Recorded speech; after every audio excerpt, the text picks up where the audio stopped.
Buen día, Buen día, Hernán. Hernán. ¿Cómo están? Disculpen la demora. Me habían dejado afuera, perdonen, estoy acomodando aún. Me habían dejado afuera, por eso tardé un poquitito. Pero... Bueno, buen día y muchas gracias. Te dejamos con Florencia conversando. Dale, un placer.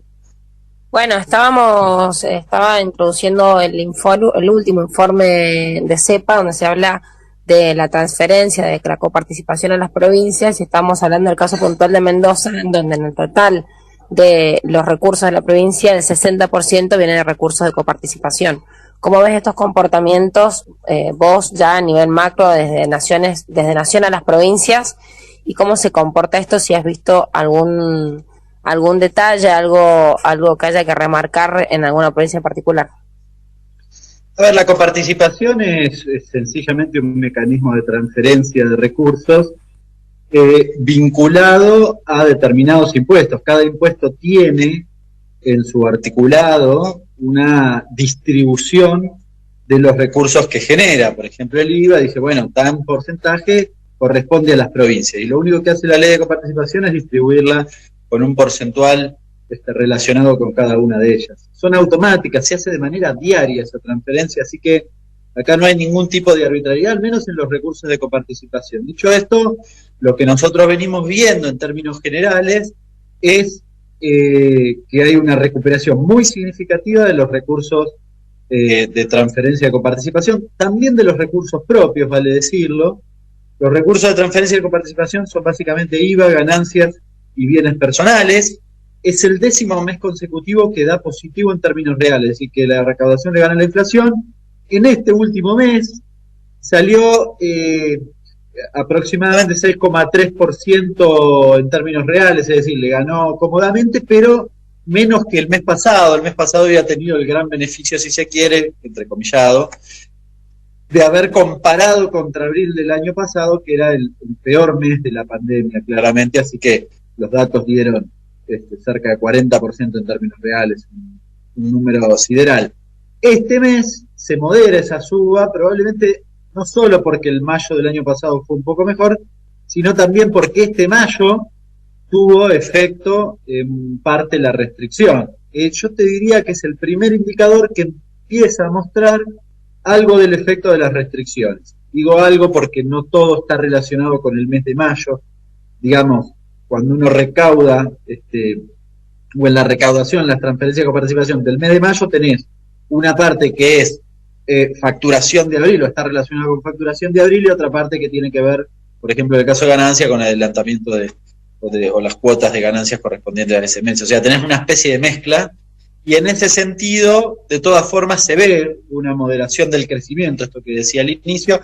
Algo parecido pasa en los recursos propios de las provincias, aunque en este informe que realizamos solo llega a marzo, porque la información no está disponible ni abril y mayo, así que no lo pudimos completar, lamentablemente. ¿A qué se debe este acelere de aumento de la recaudación y cómo va a impactar, positivamente respecto a las proyecciones que tiene el gobierno nacional y que no se están pudiendo cumplir respecto, por ejemplo, a inflación? A ver, ¿a qué se debe? Se debe a dos cuestiones, o a tres si se quiere.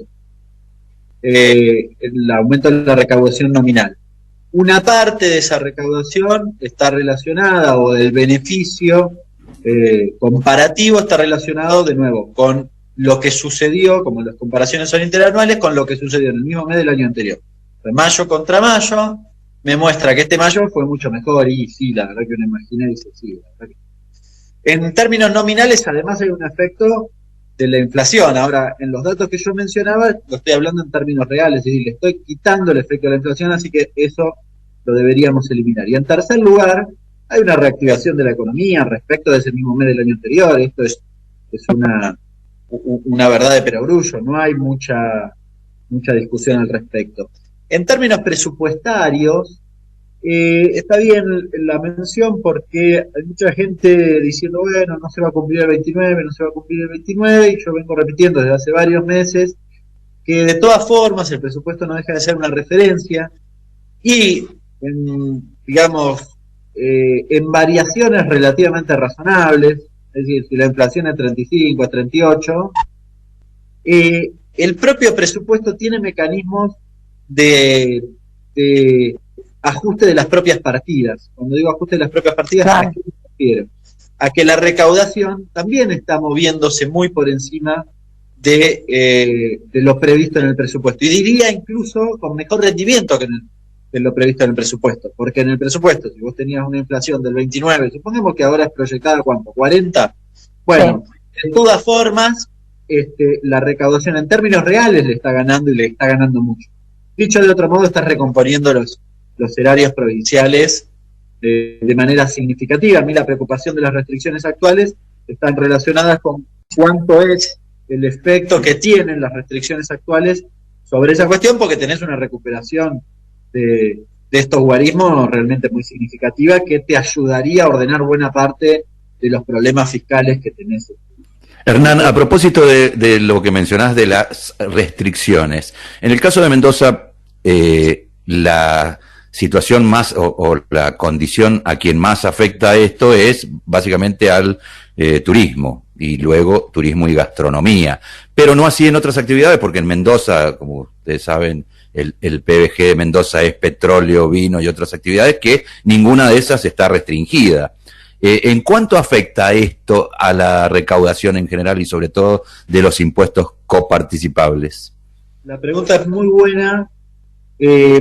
¿Por qué? Porque en general hay una tendencia a decir que hablar que la restricción vinculadas al COVID básicamente sepultan la economía en su conjunto, y eso es francamente falso. De hecho, los datos que estoy mencionando muestran exactamente una realidad totalmente distinta. El problema es que no es homogéneo. Como vos bien decías, las restricciones afectan mucho a algunas actividades y nada a otras. Y no hay mucho para hacer al respecto, digamos, porque el turismo naturalmente se va a ver más afectado y quizás buena parte de la producción industrial no. Con lo cual, cuando vos mirás en términos agregados y en términos nacionales, los niveles de actividad, al menos hasta el mes de marzo, creo que fue la última publicación, salían hechos, digamos. Es decir, estabas produciendo lo mismo que en marzo del año para correrme del efecto pandemia, y vos lo que encontrabas es que estabas produciendo lo mismo en plena segunda ola, pero que además cuando vos abrías el escenario encontrabas que actividades estaban funcionando al 50%, las que vos mencionaste, la peor es turismo, que está al 50%, diría que en el orden del 70% estaba transporte, si no me equivoco, y 80 y pico estaba gastronomía, a ese mes, si no me equivoco de nuevo, creo que fue el mes de marzo. Y el resto, es decir, para que te diera cero, hay actividades que estaban funcionando por encima del 100%. Sobre todo comercio, construcción estaba volando, y algunas actividades de índole industrial. Con lo cual tenías esa descompensación, si querés, o no homogeneidad, para ser más preciso con el término, y que todavía se sigue viendo y aún en las restricciones se ve aún más profundo. En la transferencia de coparticipación no se ve eso, porque no está abierto por actividad. Sí, lo que podés decir, que quizás es un poco llamativo, vos tuviste en el efecto sobre coparticipación una moderación en el impuesto a las ganancias, venías teniendo muy buen desempeño en el impuesto a las ganancias, y salió hecho en el mes de mayo, y en cambio IVA, que uno podía decir, che, probablemente se representa la actividad comercial, te dio muy positivo, 20 puntos por encima de la inflación, con lo cual de nuevo. O sea que hay una actividad que factura mucho más y que compensa claramente, en lo general, obviamente que los sectores afectados no le importa mucho esto, ¿no? Pero sí para la economía general. Claro, exactamente, es decir, le ganó 20 puntos a la inflación. En el mes de mayo, de nuevo, mayo tenés parte de actividad de abril, parte de actividad de mayo, ¿no? Depende, el impuesto, te ubicas, o incluso en cada impuesto te ubicas en parte en cada mes. Con lo cual yo diría que la recaudación de coparticipación que publiquemos en el mes de junio también me va a contar parte de lo de mayo. Pero sí podemos anticipar que en términos de consumo, esta restricción no tuvo el impacto que tuvo el año pasado. Eso seguro. Y probablemente no lo veo por coparticipación, pero sí por el resto de los indicadores. ese efecto fue uniforme, es decir, hubo actividades que tuvo mucho impacto, o que sigue teniendo impacto, para ser más preciso de nuevo, y en otras que no, al contrario, están teniendo un muy buen desempeño. Hernán, antes de cerrar quería consultarte cómo ves vos la situación y negociación respecto a los acuerdos de precios y salarios. A ver, creo que todos y todas estamos preocupados por la cuestión de la inflación y particularmente los alimentos. Yo lo veo, y lo repito insistentemente, porque creo que es necesario que los salarios le ganen la inflación. Hoy salieron algunas notas en varios portales con el debate sobre la cuestión paritaria y demás. Claro, es difícil que una paritaria resista niveles de inflación del 3 a 4% todos los meses, porque no todas aumentan en esos guarismos. Entonces, estás todo el tiempo corriendo de atrás, por decirlo de algún modo. Es necesario, indefectiblemente, que se reduzca la inflación. En términos de acuerdo de precios, yo soy medio, algunos me pueden acusar de prehistórico, pero sigo creyendo en los controles territoriales y demás. Creo que, si bien no es responsabilidad del consumidor, está claro, el consumidor sí tiene un rol en el control de precios, que acá en la Argentina se ejerce muy poco, que en otros países tiene mucho más preponderancia, más significación, y creo que está bueno. A ver, pongo un ejemplo: si aumentó la carne, y yo hubiese esperado, la verdad, que el conjunto de los argentinos, está bien, no podemos por la pandemia, pero corramos la pandemia, no pasó, yo no recuerdo haber salido a la calle por aumentos significativos de precios. Bueno, en otros lugares pasa, y me parece que es interesante, porque creo que en la Argentina pagamos... Porque estamos acostumbradas a pagar de más. No, y además porque también el gobierno en la política, el gobierno nacional en la política de comunicación en esto es, podríamos decir, tímido, porque tampoco propicia que la sociedad tome conductas al respecto.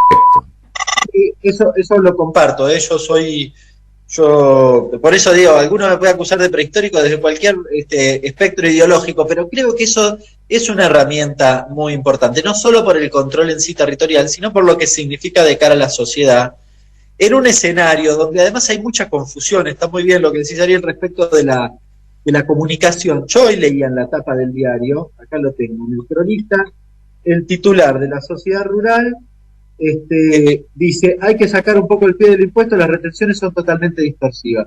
Está bien, cada uno diga lo que quiera. Ahora, la verdad, el titular de la Sociedad Rural debe reconocer que los commodities están volando. Claro. Están ganando plata a 5 más. No puede decir semejante cosa, y peor aún, que de última él es representante del sector agropecuario. Está bien que de última defienda ese segmento de esa forma. Lo que no puede haber un argentino que legitime eso, que de última, que no sea exportador de Claro, grano. si es consumidor es como que, bueno, es un tema largo como el tema Vicentín, pero que nos va a quedar como estigma, creo. Pero bueno, eso digo, me parece que en el debate y en la comunicación de la cara a la sociedad comparto que hay muchísimas falencias por esto, porque yo ahora salgo a la calle y alguno me puede decir: y lo que pasa es que los impuestos son muy altos para el sector agropecuario, por eso los precios de la carne son caros, ¿no? Ahí está el problema, claro. Hernán, muchas gracias. Abrazo grande a ustedes. Muchas gracias. Bueno, Ariel, Emilio, nosotros nos escuchamos mañana. Muchas gracias, Florencia. Y Muchas clarísimo gracias, Flor. el funcionario.